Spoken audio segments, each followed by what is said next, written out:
Welcome back to Mystery Minds, the channel where we dive into the darkest corners of true crime, uncovering stories that shock, intrigue, and leave us questioning the world around us. In today's case, we bring you a chilling and twisted tale, one of betrayal, obsession, and a predator hiding in plain sight. This is the story of the silent stalker. In the picturesque town of Millfield, Pennsylvania, life seemed idyllic. But behind its charming facade, a predator lurked, waiting for the perfect moment to strike. Millfield was the kind of place where life moved at a relaxed pace. Nestled between rolling hills, the small university town was known for its cozy cafes, tree-lined streets, and a close-knit community.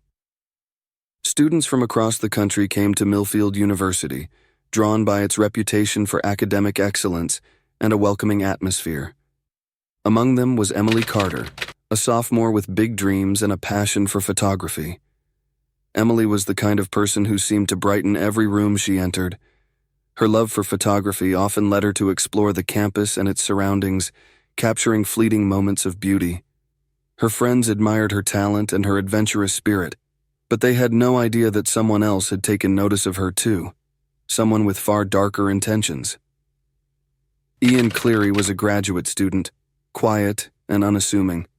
On the surface, he appeared like any other hard-working academic, often spotted with a book in hand or headphones on. But beneath his calm exterior was an obsessive and calculating mind. For weeks, Ian had been watching Emily. It started innocently enough, a passing glance in the library, a fleeting moment in the dining hall. But his interest soon grew into something sinister. Ian began to track Emily's movements. He noted the times she went to her favorite cafe, the route she took back to her dorm, and the evenings she stayed late in the campus art studio. To anyone else, Ian was invisible, blending seamlessly into the background. But to Emily, he was about to become an unavoidable nightmare. One cold December night, Emily attended a small party on campus. The atmosphere was lively, and for a moment she let her guard down, laughing with friends and enjoying the music. She didn't notice Ian standing in the corner, his eyes fixed on her every move. As the night wore on, Emily decided to leave early, unaware that Ian had been waiting for this moment. As Emily walked through the quiet campus, the soft glow of streetlights illuminated her path. Behind her, a figure lingered in the shadows, biding his time. Safety can vanish in an instant, and for Emily Carter, the illusion of security was shattered forever. The walk back to her dorm that December night was calm and uneventful, or so Emily thought. The streets of Millfield University were quiet, with most students either at the party or already tucked away in their rooms. Emily loved moments like these, where the world felt still and peaceful. She pulled her jacket tighter around her and quickened her pace, eager to escape the cold. But what Emily didn't know was that she wasn't alone. Ian Cleary had been watching her all evening, blending into the background as if he didn't exist. When Emily left the party, Ian followed at a safe distance, careful to stay out of sight. He had been planning this moment for weeks, waiting for the perfect opportunity when Emily would be alone and vulnerable. As Emily reached the entrance to her dorm, she fumbled with her keys, her mind preoccupied with the upcoming holiday break. She stepped inside, the heavy door slowly closing behind her. Ian slipped in just before it latched, his movements quiet and deliberate. Emily had barely entered her room when she felt a presence behind her. Turning around, she was met with Ian's cold, determined eyes. The realization of what was about to happen froze her in place, but only for a moment. She tried to scream, but Ian lunged forward, covering her mouth and pinning her against the wall. What followed was a harrowing ordeal that seemed to last an eternity. Emily fought back with everything she had, but Ian's strength and preparation overwhelmed her. The attack left her bruised, terrified, and utterly broken. When it was over, Ian fled the scene, leaving behind no evidence other than the trauma etched into Emily's memory. The hours that followed were a blur. Shaking and disoriented, Emily reported the assault to campus authorities and underwent a medical examination. She expected immediate action, but instead she was met with indifference. The administration dismissed her case as an unfortunate but isolated incident, more concerned with protecting the school's reputation than seeking justice for Emily. As Emily sat alone in her dorm, the echoes of that night replayed in her mind. The world she once knew felt shattered, and she realized this was only the beginning of her fight. Sometimes the past refuses to stay buried, and when it resurfaces, it comes back with a vengeance. For years, Emily Carter tried to piece her life back together. She transferred to another university, hoping the change of environment would help her heal. After graduating, she moved to a bustling city, far from the quiet streets of Millfield that haunted her memories. Emily focused on her photography, pouring her energy into capturing moments of beauty and finding solace in her art. But no matter how far she ran, the shadows of that December night followed her. Flashbacks came without warning, an image, a sound, a fleeting sense of fear that made her stomach turn. Therapy sessions helped, as did the support of a small but trusted circle of friends. Slowly, Emily began to rebuild her sense of safety. Then, in the fall of 2021, everything unraveled. One evening, as Emily was scrolling through her phone, a notification popped up, a message request on social media. She opened it, and the sender's name made her blood run cold. Ian Cleary. The message was simple, just 4 words. I never forgot you. At first, Emily thought it was a cruel prank. She stared at the screen, her heart pounding, convincing herself it couldn't be real. But the profile photo confirmed it. It was Ian. The man who had turned her life upside down was not only free, but brazen enough to contact her years later. Panic turned to resolve. Emily immediately saved the message, documenting every detail. The next day, she contacted the police. Unlike the campus authorities years earlier, law enforcement now took her seriously.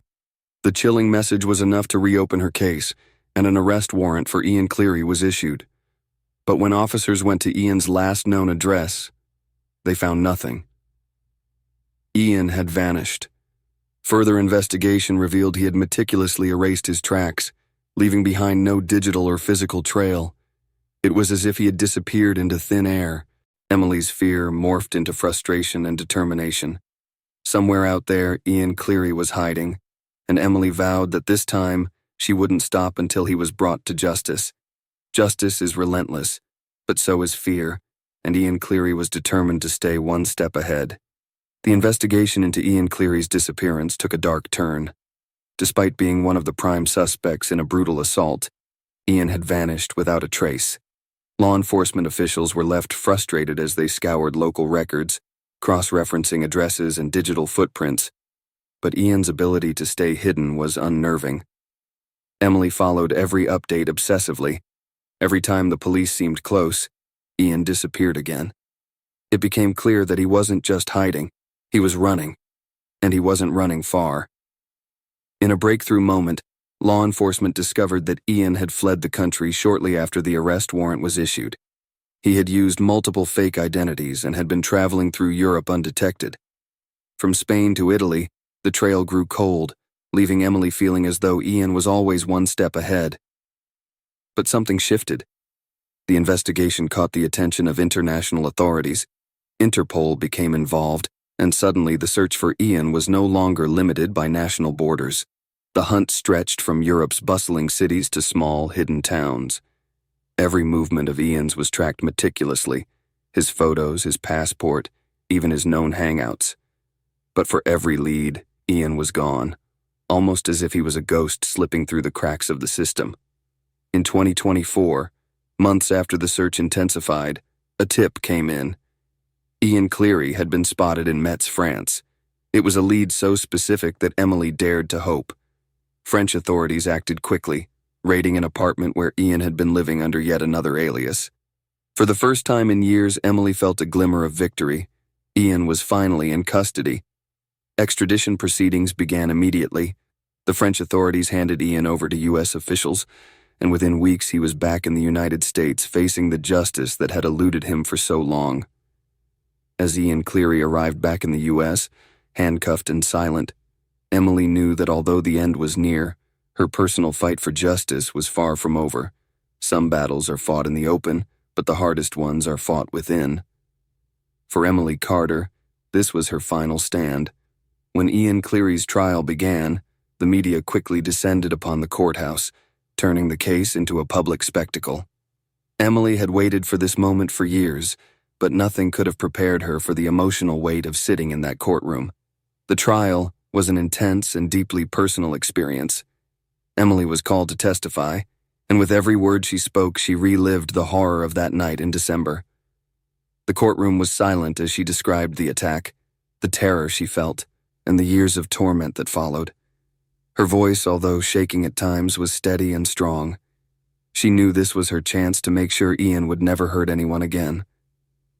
Despite Emily's courage, Ian remained eerily calm. He sat at the defense table staring ahead with an expression that gave nothing away. His cold demeanor sent shivers down the spines of everyone in the room. He refused to speak throughout the trial, letting his lawyer present their defense. But it was clear that the evidence against him was overwhelming. The prosecution presented Emily's testimony, the chilling social media message from Ian, and the trail of his international flight, all pointing to a man who had stalked and assaulted Emily with cold, calculated intent. The jurors were left with little doubt. In the end, the jury convicted Ian Cleary of multiple charges, including assault and harassment. His sentence was a lengthy one, 25 years in prison, ensuring that he would never have the chance to harm anyone else. For Emily, the victory was bittersweet. There was no real closure for someone who had lived through years of fear and uncertainty. The trauma of what Ian had done would never fully disappear, but justice had finally been served. As she walked out of the courthouse, the weight of her experiences seemed to lift, just slightly. She had faced her greatest fear, and although the road to healing would be long, she had taken back control of her life. Emily's story became an inspiration to countless others, proving that no matter how dark the path, it's always possible to fight for justice and win. Thank you for joining us on this journey into the dark and twisted case of the silent stalker. Remember to subscribe to Mystery Minds for more stories that shock, intrigue, and remind us of the resilience of the human spirit. Stay safe, stay curious, and until next time, keep questioning the world around you.